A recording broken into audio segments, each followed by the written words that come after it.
Hello guys, Radhe Radhe. तो हम लोग घर से निकल गए हैं। हम लोग जा रहे हैं रजप्पा घूमने के लिए मंदिर में।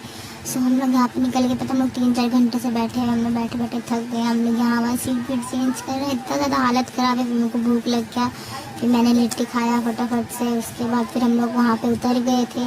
और हम लोग इतना जल्दी में थे ना कि मैं वीडियो भी जल्दी शूट नहीं कर पाई। फिर हम लोग फटाफट नहाने के लिए निकल गए। यहाँ बहुत अच्छा मार्केट लगा था। सीरियसली आप लोग आइए फैमिली के साथ, आप लोग को अच्छा लगेगा बहुत ज़्यादा। देखिए यहाँ का मार्केट। और उसके बाद फिर हम लोग नहाने के लिए पहुंच गए। फिर हमने नहाया, बहुत सारा मस्ती भी किया मैंने पानी के साथ। फिर मैंने पानी के साथ थोड़ा खेला। उसके बाद मैं नहा के निकल गई। एंड फिर मैं जल्दी जल्दी चली गई रेडी होने के लिए, क्योंकि पूजा करने में लेट हो रहा था। देन मैं रेडी हो गई हूँ और उसके बाद हम लोग निकल गए पूजा करने के लिए। इतना ज़्यादा रश था कि कुछ कहने को नहीं। यहाँ का व्यू भी हम ढंग से नहीं देख पाए, वीडियो में नहीं बना के देख सकते हैं आप लोग।